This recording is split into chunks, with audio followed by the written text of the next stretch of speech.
Ife Hoima Mase Kanyes Jene Diana Ampire koti kusanga mu kusamba wera gidda okubala kalukudibwemo basoka kulangirira independent omukyala Kanyesije naye Ampire natukira mu koti ngaga nti akalukaddemu kabalibwe era ekyana bakubanga kitandika naye bali mu kwekenneenya seals zino nabyo ku munabateeka asmani basalibanga nti seals wabadde mismatch ekiraga nti wayinza okubanga wabadde okutamparinga ne box aganti seal eziri serial number ziri ku seals ezaliko kunaku lw'okulonda ate yes seal kwezi ne ate serial number sizezo seals impya so tulinda bali mu kwekenneenya at the moment then bakole arguments omulamuzi asalewo. To begin with, Doctor, lwaki okuddamu okubala kulabise nnyo mu kalulu kano? Kati mu mateeka waliwo gye tuyita clog. Clog ekintu kye baagala okukozesa ng'akakookolo naye nga kalina kye kabisse. Kitegedde Doctor. Kati oba nkiyite ntya waliwo labye bano waliwo ennaku ze bakuzaawo gye bayita Halloween night. Buli muntu n'ayambala kimasiki ekyekikookolo. Muntu nakuyitawo ng'alinga engo, muntu nakuyitako nga alinga empologoma nga naye ayambadde ekipologoma, nakuyitako ng'ekifaananyi kyakulaga kya muntu omukambwe ennyo naye bw'okijjako ng'ekiri munda fesi ya muntu terina na bukambwe bwamu. Oba nga waliwo omukambwe ate ye n'ayitawo ng'ayambadde kimasiki ky'omukyala fesi nga teraga bukambwe. Waliwo kyentegeeza nti okubala akalulu kuno, okuddamu okubala akalulu kiri mu mateeka, naye okuddamu okubala kisobola okubeera, it is subject to abuse, kisobola okukozesebwa obukyamu okukola obuyaaye ku kyakoleddwa abantu. Lwaki nkugamba ekintu kino nti mu mateeka gagamba muddamu okubala. Obululu bwe bubanga buli below 50 eyo mandatory, eyo teeka basobola okuddamu obeera bangi kutegeeza n'okusaba baddenga okubala kitegeeza okubala obululu buli bwennyini obwabalibwa. Kati ate mu Uganda ekyo kyavuddewo babala bupya olubabazzeemu ati kati olubaba bakoze birala kubanga gwe kasita nakugamba wano nga tuli wano mwami Kungu nekugamba nti kasita materials eziba zaabaddeko zikyusibwa nosanga nga siiru ndala kitegeeza chain of custody entereka y'ekintu ekyo yakyuse. Toyinza kuŋŋamba nti kikyali kyekyo, kiba kifuuse kirala, kino kiba kirala. Kati nate muganda nga Asumani ongambe ali ku siiru zokka. Munnamateeka wa Kanyesije. Naye kati ate kyenjagala atunuulire kyata kyasobola kukolako obujulizi bumala kyekyentobo za box. Obululu obwali Masaka walabako ku bululu obwali obuyiddeko omuliro. Sinalaba munnamateeka yenna ekyakifuula akifuula evidence. Naye waliwo obululu obwazuulibwa mu box nga bwokeddwa. Kati box ezajja nga nkalu obwo bwali buyidde omuliro ne babujjamu. Kati bwajja butya? Kyenjagala abatulaba box zetwalaba nga nkalu obululu bwali buliko omuliro nga bwayiddeko. Kati nga tewaliwe bayinza kunnyonnyola bwajja butya. Kakati waliwo enkola empya nga siiru bazirekanga bwe zaabadde naye bajjako ntobo za box ne bassaamu ebipya ne bazizzaako. Kati mu process y'okwokya obululu bwajjako omuliro bwe kyali Masaka. So n'olwekyo process y'okwokya wano okuzzaako okwokya okujjako because box ziba metallic. Yes. Kati balina kuzookya. Kati basala entobo ne bagijjako then okugizzaako ne bookya. Kati obululu bwajja omuliro mu process y'okuzzaako entobo. Tewaliwo time emala kusaamu bupya. So nolwekyo njagala abatuuliriza mutegeere kino ekintu kirina police repercussions. Uyina kye tuyita de-enfranchisement. Abantu babajjeeko obuyinza okwerondera omuntu gwe baba baagala naye nga bayitidde mu kuddamu kubala kyekiri mu obuyinza bw'abantu okulonda mbidde gwe baagala kungu gwe baagala bugenze naye bakutwalidde mu kye bayita recount kuddamu kubala ezo si recount okubala ebintu ebipya kitegeeza fresh count eyo mateeka teriimu yo tetunagikolera teeka mu mateeka mulimu recount kuddamu kubala ebyabalibwa naye bino bipya buno buyaayi so nolwekyo njagala abatuuliza mutegeere ndi kali akawaayiro ka ssemateeka akagamba nti all power belongs to the people kamenyeddwa temukyalina buyinza buli lwe baddamu okubala mu kubeera nga gwe mwalonze yoyo agenda okulayira. Well, tutuuka tutya ku bino really doctor kutubadde nga n'okulonda emyaka gino gyonna nga wabeerawo n'ebiriwo recount naye si ku magnitude ne baddewo ku luno kino ekiriwo ekyamazima kyeraliikiriza oba olaba nze najja wano ne mbagamba nti kati twetaaga ndooza tuddemu okulowooza ku ngeri gye tulondamu kuba kuno okulonda okuliwo kulina ebizibu kati bingi ekisooka bo bennyini abalonzi tebamanyi kyakkola tewali abasomesa tewabeerawo civic education tewabeerawo ki kati ekyokubiri nti olutalo lwavudde kukubbwa ku balonzi kakati ate ne batunuulira ababubala ekyo ekitongole ne kiwambibwa ekyakakiiko ne kiwambibwa ffe bannabyabufuzi abakozesa kye tuyita prebendalism okukozesa resources zetulina mu ntebe mwe tuli okusobola okwenywereza mu buyinza kakati ezo resources tuzikozesezza akakiiko kalagira ebyokukola kati okuwangula akalulu kuyita mu mannyo ga mpisi kusigadde mu bibuga ku bantu abavuganya aboludde oluvuganya gwena kusigala mu bibuga kubanga ebibuga birimu abasunguwavu abaki ate ne president ayina directives zaba yayise ez'amaanyi temutuletera abantu kwokya petrol station mbaleke kakati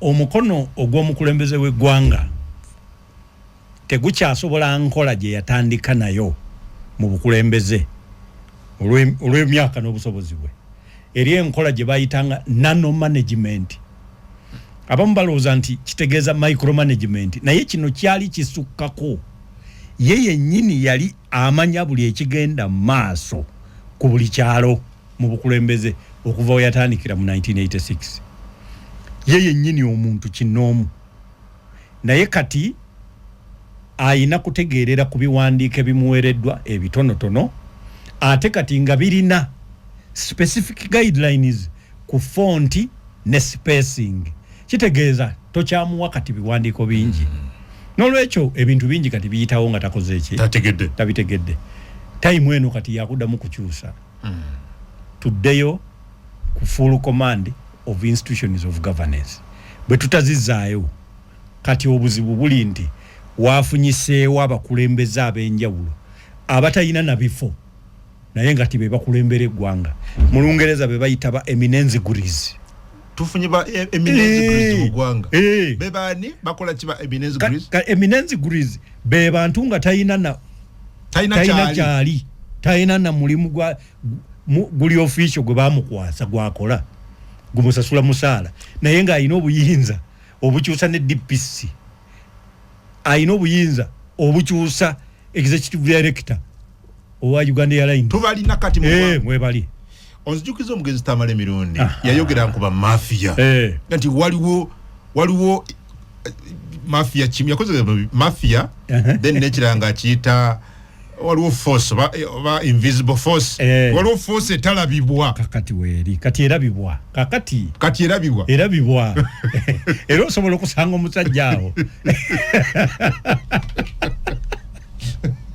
omutunuulira ayire emmotoka ziriko abasirikale bamukuuma enamba za bulijjo kuliko oluusi obugombe abo nno kati be babagala okweraga naye eriyo abateeraga naye nga bwakugamba nti naye gwe onjagaza ki ng'olina kutambula n'ovaawo bajja ne bapima ettaka lyo gwe kungu mayiro yo ne bagamba kungu eno mayiro nnene togisaana n'akugamba nti ayinako obwannannyini bwayeeka 180 oba 200 nga bw'onaakaaya ne zibadde 606 akati zonna zigenda kgenda ffe bannamateeka tubisanze era RDC n'akuyita n'agamba waayo mukulu yagambye ettaka lino kuliko ettaka lye kakati wandibadde muteesa ebintu byonna netubimala mangu Uganda weetuse kakati Uganda weeraga ekifo kino we tutuuse kati ku mbeera egamba obujjukira Trump we yatwalira obukulembeze bwa America omulundi ogwokubiri ne ligagga li Elon Musk ne litekawo Department of Government Efficiency kati ffe twetaaga kye tuyita Performance Assessment and Innovation Unit kati erina kuba unit namba nga yo yaayo egenda kati okuddamu okukola complete overhaul of government units, all government institutions and ministries mvundu byonna byafudde. We need now a complete overhaul.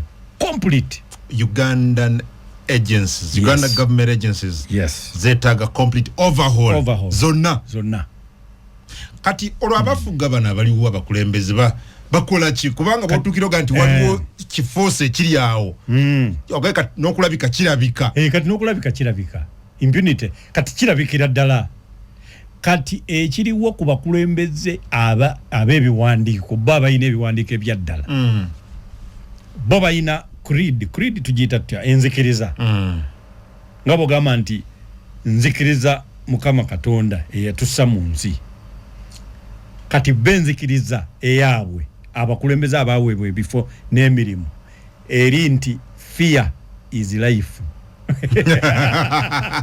Fear is life.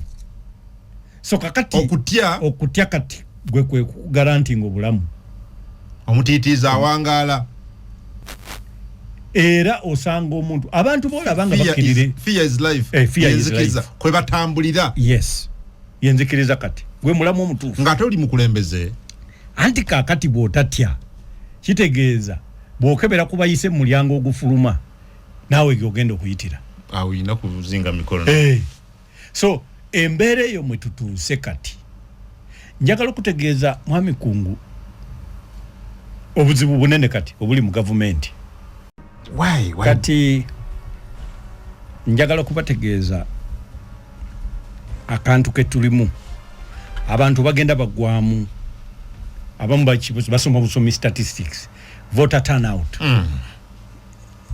consistently egendeka omanyi abantu bayogera bugezi statistics ne bomu ne bezikuba bagamba nti at least 18 people have died naye at least naye njagala okutegeeza ezo si numbers.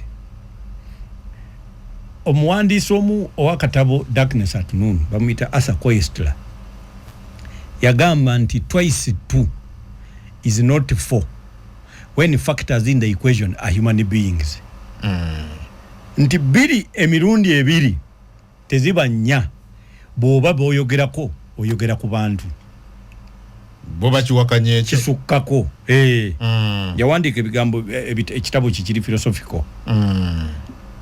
Naye njagala okutegeeza wano mu Uganda tulinga abazzeemu kati okwagala okuzannya. Mu kinaana ne ba Dr. Bote we batwe bazannya ne Muwanga nga bonna balowooza babaze ebibalo by'amaanyi bakandidate ab'amaanyi babawadde akalulukamu abawadde omubaka omu. Omubaka ono awangudde agenda okuvuga emmotoka okuva ejjinja okutuuka e Kampala nga bamugamba ogudde kati ozzeemu ate n'ogwa. Abalala abadde tebabiriiko ne babakubira essimu nti gwe jangu owangudde. Kati omubaka gwe baawa akalulu akamu nga yennyini kuba ye President Museveni bamuba akalulu ka palamenti teyayitamu mu kinaana n'agenda mu nsiko ng'ensonga gyawa nti waabaddewo okubba obululu so obubwe naye obululu bwabbiddwa ekyamazima obwabbi bwali bwa DP. Mu Lungereza tulina kye tuyita casus belli. Casus belli ekigambo ekyo bakyeyazika mu Lulatini naye nga kya Luzungu. Kiba kitegeeza cause for war. Kiki ekireetedde olutalo okubeera ng'oli bw'alwogerako buli muntu agamba lusaanidde lubeerewo. Mu Uganda tumaze ebbanga ddene nga toyina ky'oyinza kukola omuntu n'akuwagira mu lutalo olwanyise gavumenti eno. Ebbanga libaddewo kubanga gavumenti eno ebaddeko n'engeri gy'ekwata ebintu byayo nga tekiyinza kulabibwayo nti ddala bagirwanyise bulwanyisa kyekigijjako ng'eteekawo okulonda ne bwe kuba kubaddemu obulumira ng'erekerawo eddembe gwe n'oyogera by'oyagala ne bw'oba bw'obyogera tebajja bikola naye omulimu okubeera n'eddembe ly'okubyogera nga olirina. Era enkola wano mu Uganda abasinga bo bambi bagiyita na demokrasiya. Tobawulira nga boogera nti mu Uganda tulina demokrasiya.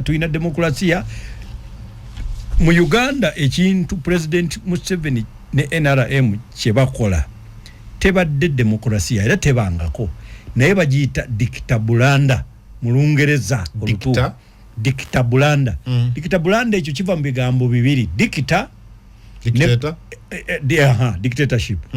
ne blanda BLANDA. Ekyo blanda kitegeeza soft. Kabera bakayita ka soft dictatorship. Kati soft dictatorship eyo ne bwogenda ebweru teri akuwagira nti bajje balumbe wano. Era nze ntera okubalaba abaana bafa abalala abato abali ku ludda oluvuganya nga bagamba America egenda kujja tewaliwo justification for an attack on Uganda. Olwokuba kye bakola dictabulanda. Eyo dictabulanda etegeerebwa gwali wano. Oba kitegeera. Ebo babeereri balanga buli kimu kiri bulungi.